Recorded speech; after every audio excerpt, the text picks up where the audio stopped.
Someone sent me a message from the ICF post about the specific lifter who decided to literally get their ID changed just to prove how easy it is to get your ID changed and compete as a woman.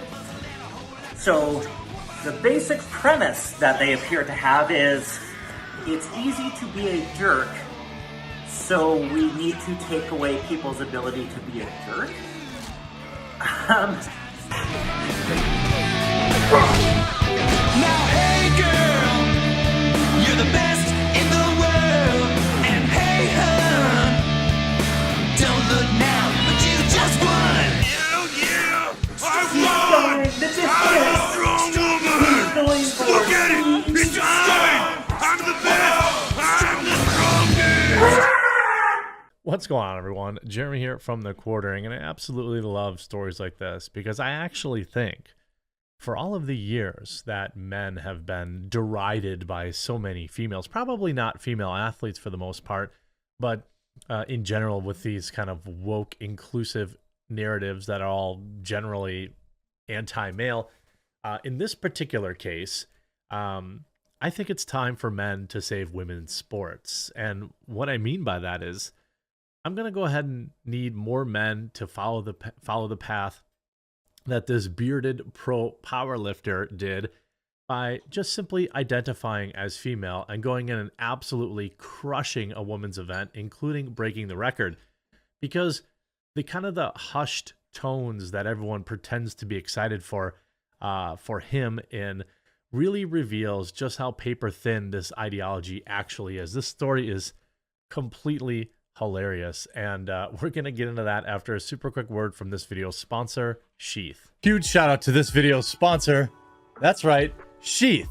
These boxers are designed to keep your balls off your legs. Sheath has 3 individual compartments to keep everything down there separate and cool and comfortable. And hey, since they've been a long-time sponsor, I've heard from many of you who have tried out Sheath and really love it. They were invented by a U.S. Army soldier who came up with the idea for Sheath during his second tour in Iraq, where it was hot as heck and his boys needed to breathe. And on top of all sorts of awesome designs for Sheath, they've added all sorts of winter items, hoodies, gator necks, and all sorts of base layers. Head on over to the link in the description and pinned comment down below. Use my promo code to save and support the channel and keep everything nice, cool, and dry. Fellas, you might not be thinking about making a change in your undergarments, but I assure you, you'll really enjoy their product, and you've got very little to lose. And they've been a long-term sponsor, so if you're in the market, maybe make today the day you try out Sheath. A bearded pro powerlifter entered a women's competition in Canada and smashed a record held by a trans lifter who was watching on. So in the face of this is how insane all of this has gotten. This is how like utterly absurd all of this has gotten. Avi Silverberg, the head coach for Team Canada powerlifting for more than 10 years, entered Saturday's Heroes Classic tournament in Alberta after identifying as female. The video shared by athlete activist group, the Independent Council on Women's Sports, shows him walking up to the platform, still fully bearded and wearing a regular men's singlet. Then he casually bench presses 370 pounds, beating the current Alberta women's record by 100 pounds. The current record, 275 pounds, is also held by a trans athlete, Ann Andres, who is seen watching Silverberg while volunteering at the event. This is what's so great. This is what is so great about it. Look, again, I'm all for living your best life. You just can't compete in a biological category that is not your biological birth. I think if we can agree on that, then we can be friends. If you were born a man, you don't get to go crush women at powerlifting events. That's what this is all about. It's like the more absurd men can get, the more ridiculous, fully bearded men that simply identify as a woman for a day to crush the records that we can get. This is actually the path. This is a path to fixing this, because the women themselves, they really can't speak up about it, because when they do, they get canceled. They get labeled, they get political beliefs thrust upon them, even when it doesn't really relate to anything political. And this is essentially what happens. So a single woman will come out and say something. We saw this with the cyclist that literally just retired from the thing that she loved, the event that she competed in her entire life. She was forced to retire because she just kept losing to biological men. And it was heartbreaking and just a terrible, brutal story. But it just has to keep happening. And like, I'm clear, fellas, I'm not talking trans identifying people. I'm talking about whatever dude, whatever you want to go compete in locally, go ahead and identify as female and crush the record. Just crush all the biological female competitors. This is actually the only way this gets fixed. It has to become so absurd, so ridiculous that finally people will see how stupid it is. Andres, by the way, also holds the Alberta women's record for the deadlift with 544 pounds, giving her the local record for the total of all three lifts, a combined 1,245 pounds. The trans lifter won 8 out of 9 competitions entered in the women's category over the last 4 years. This is, imagine being a woman that is training her entire life, working all day at a job, because I'm sure these power lifters, very few of them are like, sponsored. So you're training, you're working, you're waking up at 4 a.m., you're having 20 raw eggs or whatever. You're working out, you're going to work, then you're working out. And then you show up in the best shape of your life, and some dude is just like, peace, I'm just going to go ahead and crush this. That would, the amount of weight that probably puts on someone's psyche is unimaginable. Now, as Silverberg broke her record, Andres stood off to the edge to the platform area, only strolling back after the male lifter walked off. So, again, the other person is male too, biological male. All right, so a biological male held the record and identified as trans. This individual seemingly isn't really trans, but just identified to destroy the record. Icons on Silverberg mocked the discriminatory Canadian powerlifting union policy that allows competitors to register for an event under their gender identity and expression rather than their biological category, vowing no consequences for doing so.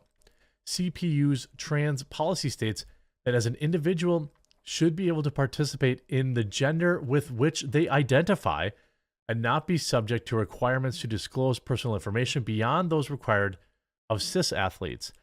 It also states that nor should be any requirement for hormone therapy or surgery.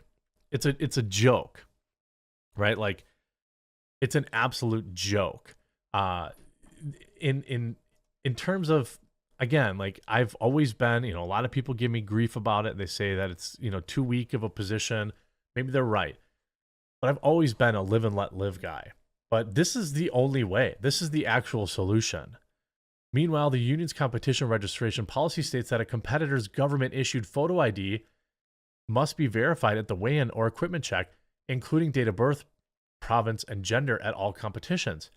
It's unclear if Silverberg presented a government-issued ID identifying him as female or was required to.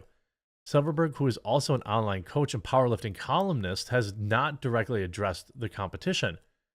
However, Andres posted a series of lengthy video responses calling him a coward and a bigot with malicious intent. By the way, this is the trans powerlifter who's winning all these categories. Okay, this is their reaction. Malicious intent. And you know what? It was nothing. It was just entirely ignored. People lifted. I volunteered. Everyone was happy that I was there. I don't think they were. I genuinely don't believe you. I think that the biological women that were there loathe you. And they hate that you take their records. They hate that you take their sponsors. They hate that you get their shine. It's just like in 2016 in the voting booth. They won't say that publicly, but I will. They hate you. I guarantee it. And it really struck me that maybe my participation isn't necessarily fair. I mean, there's some Hello, McFly. It is not fair. So you're saying it's not necessarily fair. It isn't fair. You know that, and you watched another stronger biological man prove that to you. science, whatever, but people welcome me because I'm actually nice to people. No, they welcome you because they're afraid of going to jail for some weird Canadian bigotry law, or they're worried about getting canceled online. They're worried about you using your social media presence to ruin their life. I show up and I try to make everyone happy. I mean, this person did show up and compete as a female. I don't know the details, but what matters is the details don't matter. When I walked the back room, people wanted me there. When I was the platform lead for volunteering, people wanted me there. When I left, people genuinely seemed to want to see me again. I doubt it. I genuinely doubt that other female competitors want you competing against them.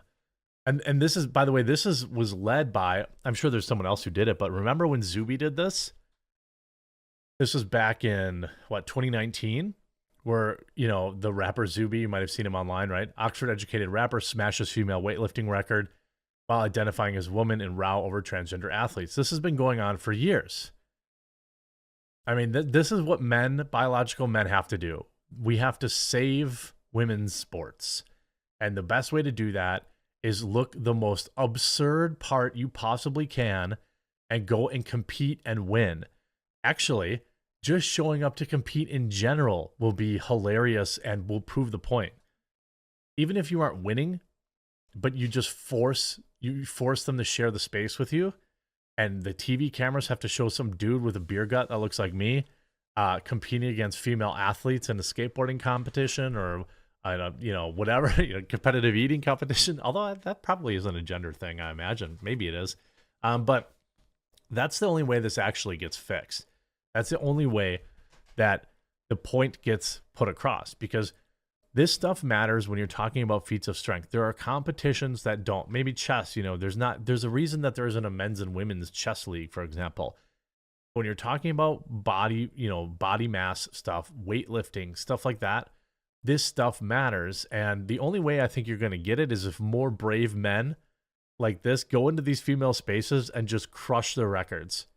Because only then will people see how absurd it really is. I hope you enjoyed this video. If you did, make sure you leave a like on it, and we'll talk to you again real soon.